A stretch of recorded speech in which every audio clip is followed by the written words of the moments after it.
Good morning, Kisley. How are you? Good morning, Sejal. मैं ठीक हूँ. Congratulations on all your converts, firstly. Thank you so much. So let's start with the interview, and Sure.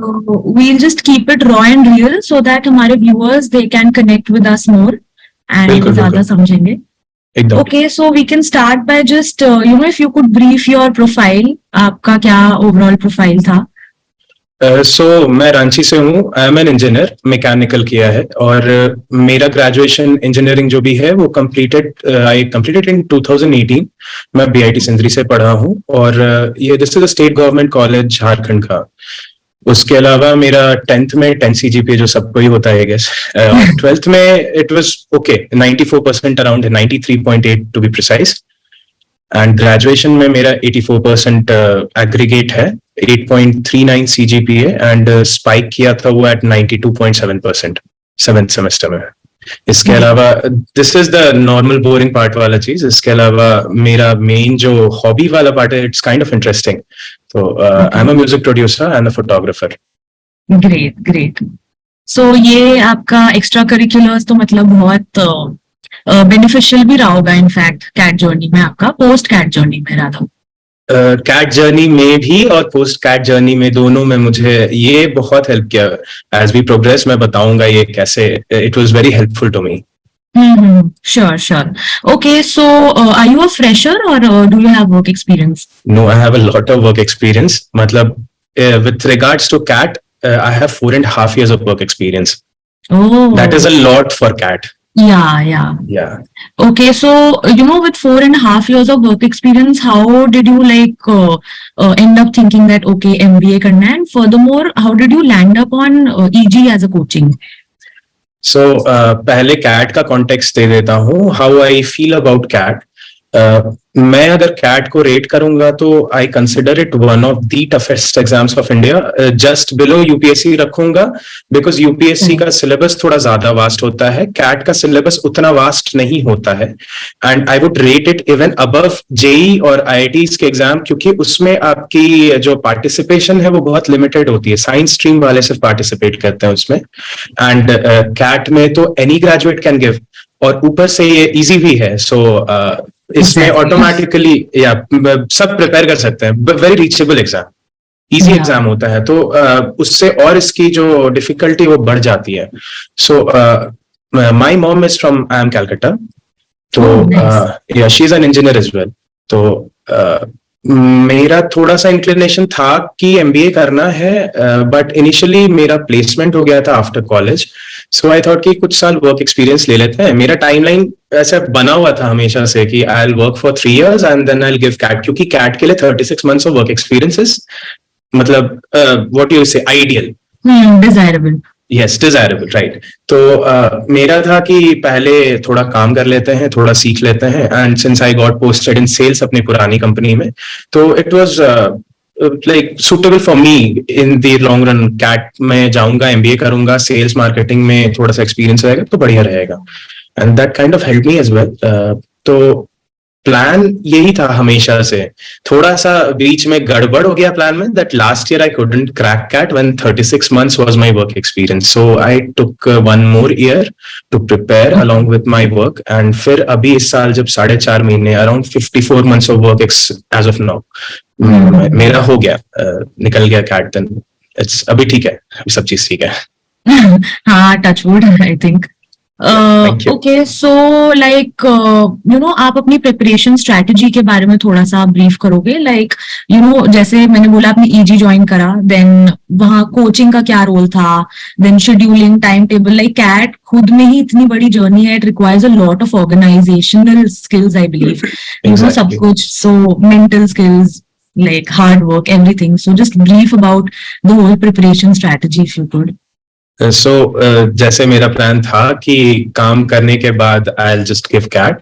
तो उस समय मेरा एक friend था मेरी पुरानी कंपनी में, who was also from EG. He converted IIM Bangalore, and वो हमारे लिए एज एन आइडियल हो गया था कि मतलब काम करके इतना बढ़िया बंदा IIM बैंगलोर निकाल रहा है, तो कहाँ से पढ़ा है. इट ऑटोमेटिकली क्यूरियोसिटी आता है. Then he told me, Pranay नाम था बंदे का, आई गेस 2020 का कैट में he got into IIM Bangalore. So he told मी कि एक बार तुम चेकआउट कर लो यूट्यूब पे ईजी का वीडियोस, और अगर तुमको समझ में आता है कि उनका वे ऑफ टीचिंग तुम्हारे लिए सूटेबल है, then you can opt for them. And also easy अगर कॉस्ट इफेक्टिवली देखा जाए तो बहुत ही चीप है. बाकी इंस्टीट्यूट्स लेते हैं आपके नॉर्थ ऑफ 70K 90K ऐसे लेते हैं. हनी सर तो चैरिटी कर रहे हैं, मुझे लग रहा है. वो बंदा भगवान है. It is like charity only. वो बंदा इतनी मेहनत करता है, इतने कम पैसे लेता है, कैसे होता है?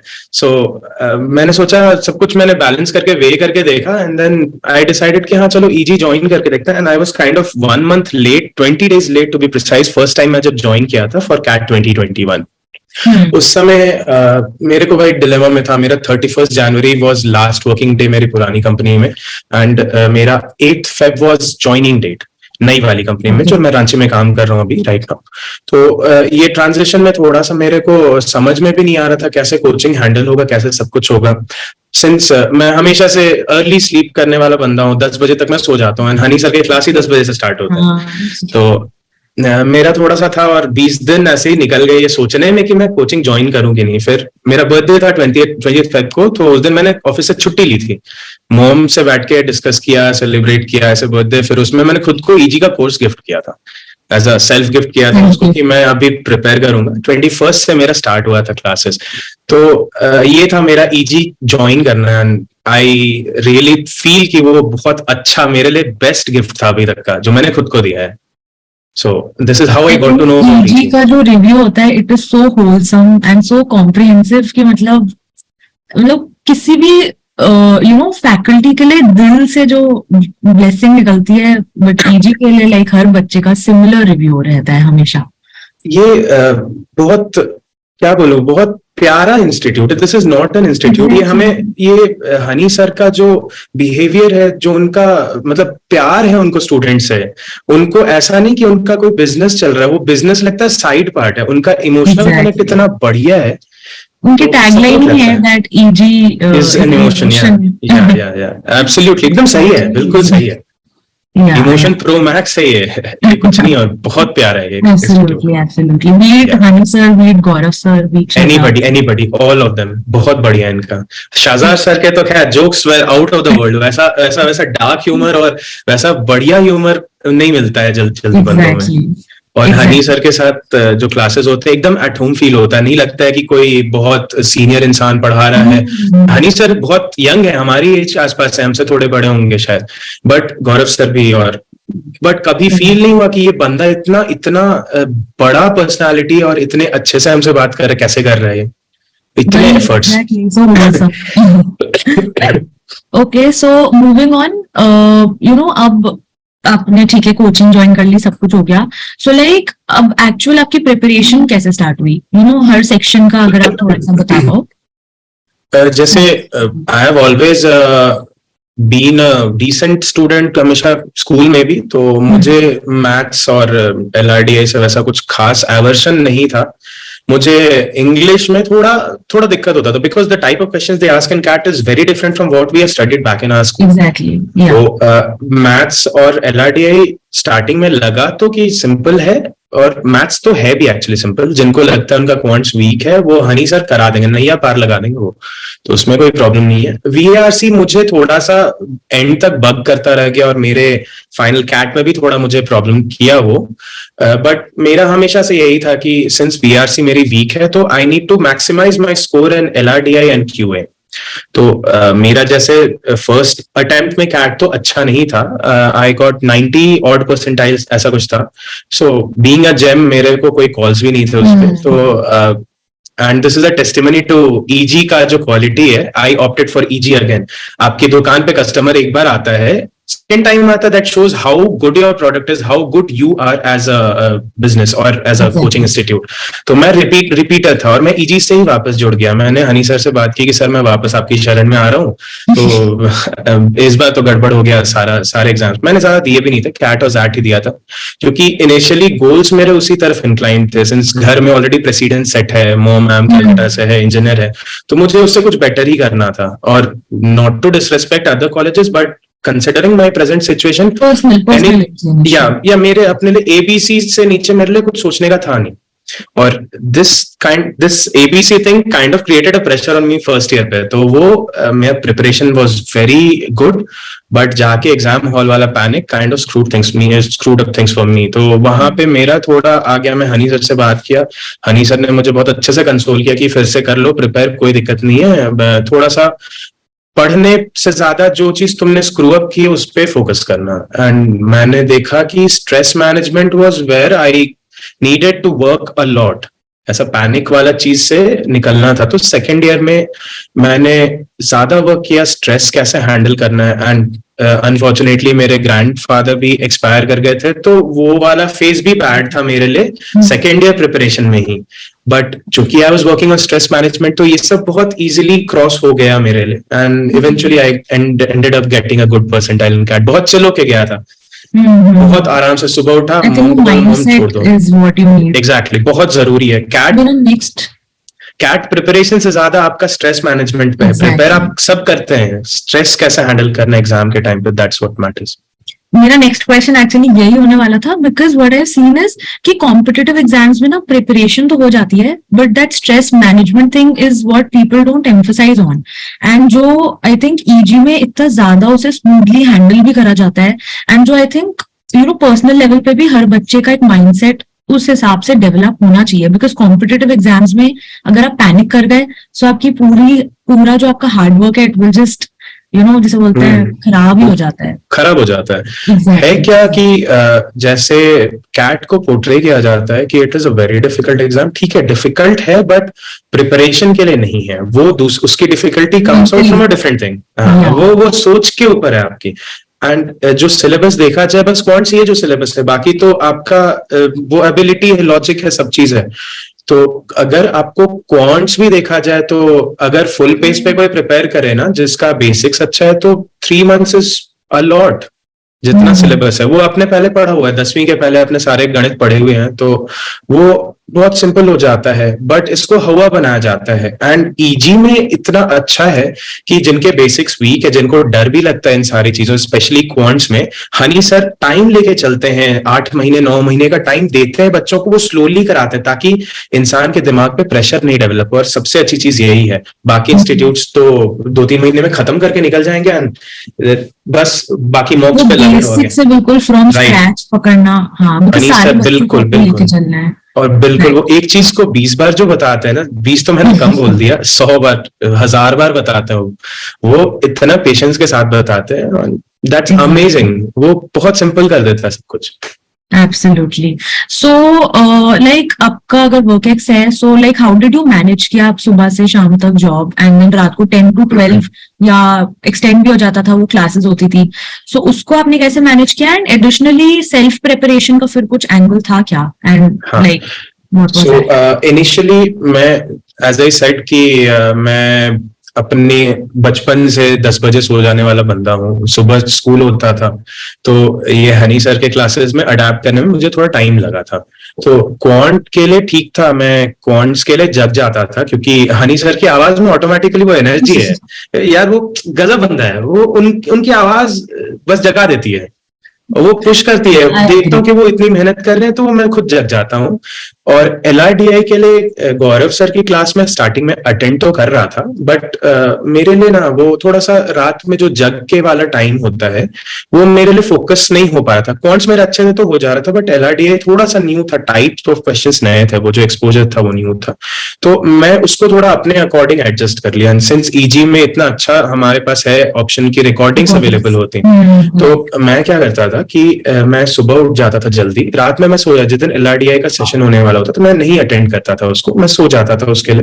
And early morning I woke up, मैं रिकॉर्डिंग्स आ जाती थी, उसमें मैं स्टार्टिंग में जो सेट गौरव सर देते हैं उसको मैं स्क्रीनशॉट लेके रखता था, and I used to keep solving it until and unless मैंने सारे तिकड़म ना लगा लिए हों।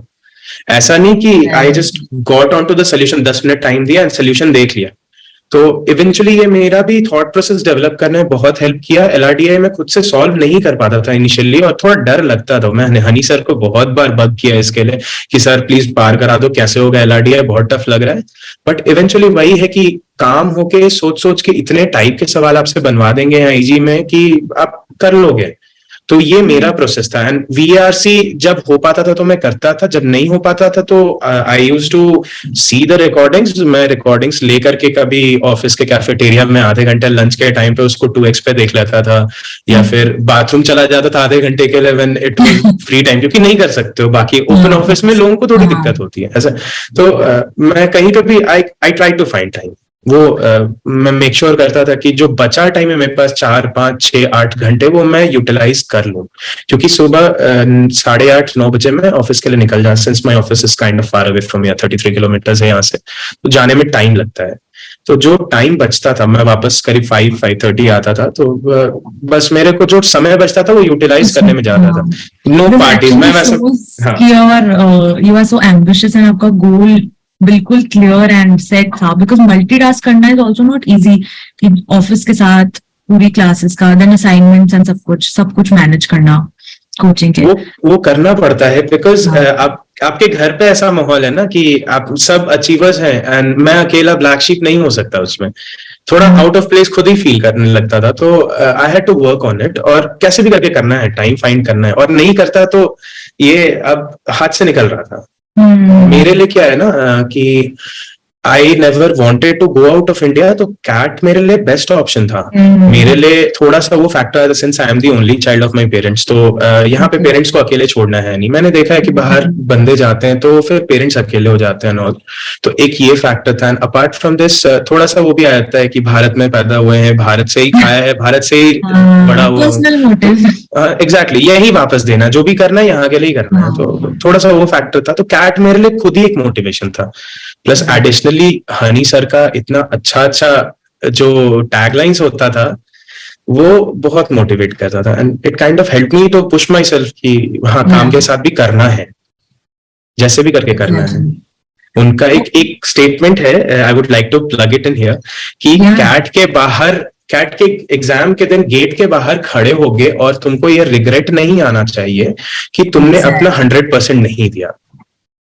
तो ये वाला पार्ट जो है वो कहीं ना कहीं हमेशा पुश करता था मुझे कि you should be working on it, जहां से भी time. I think mentally sir ने हम लोगों को इतना मतलब फ्लुएंट कर दिया था उस चीज से कि हमें कैट के प्रेशर से, मतलब we started to enjoy the journey.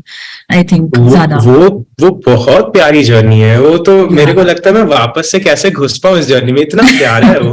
But I have never been ऐसा पार्टी करने वाला बंदा। मैं वीकेंड्स एंजॉय करके खा रहे पी रहे, पब जा रहे हैं, बाहर जा रहे हैं, मैं नहीं हूं ऐसा बंदा। मेरे लिए यही पार्टी था। ये हनी सर का जो लॉन्ग सेशंस था ना, ये पार्टी हुआ करती थी मेरे लिए।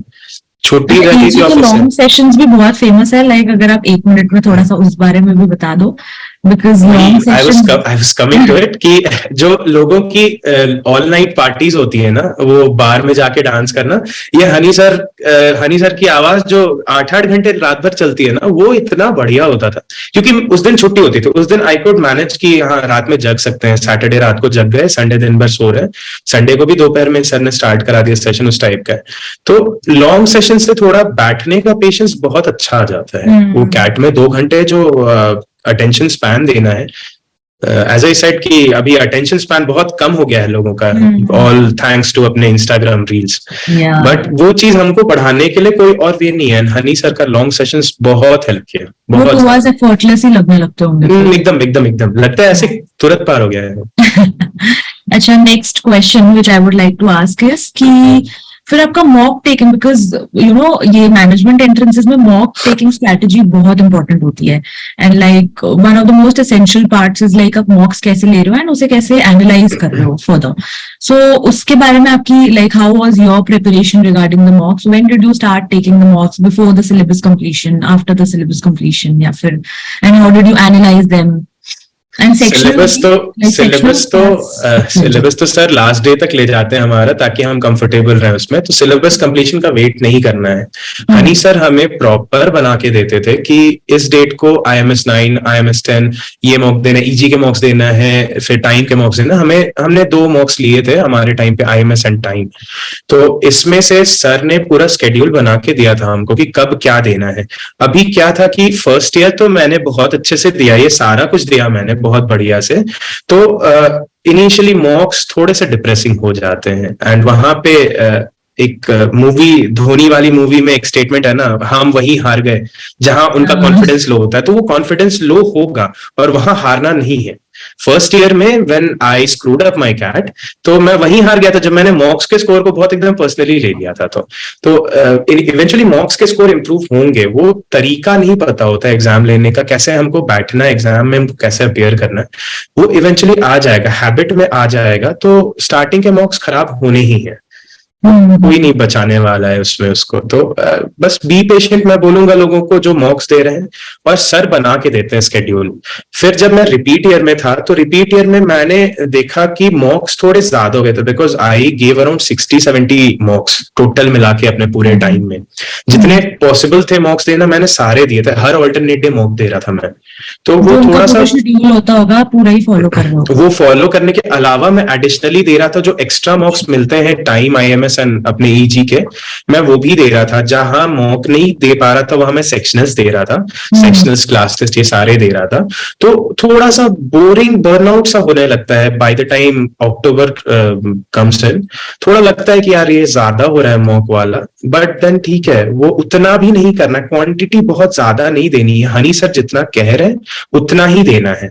मैं बैठ गया था देने की, हाँ हनी सर ने जितना कहा है मैं वो सब तो दूंगा ही, उसके अलावा भी दूंगा मैं अपने हिसाब से। सेकेंड ईयर में मैं बहुत कंफर्टेबली कभी मतलब इच्छा हुआ तो ये वाला देख लिया कि EG में ये वाला मॉक देने बोला, तो उसे मैं अपने अकॉर्डिंग अपने स्केड्यूल में फिट करके मैं दे दिया।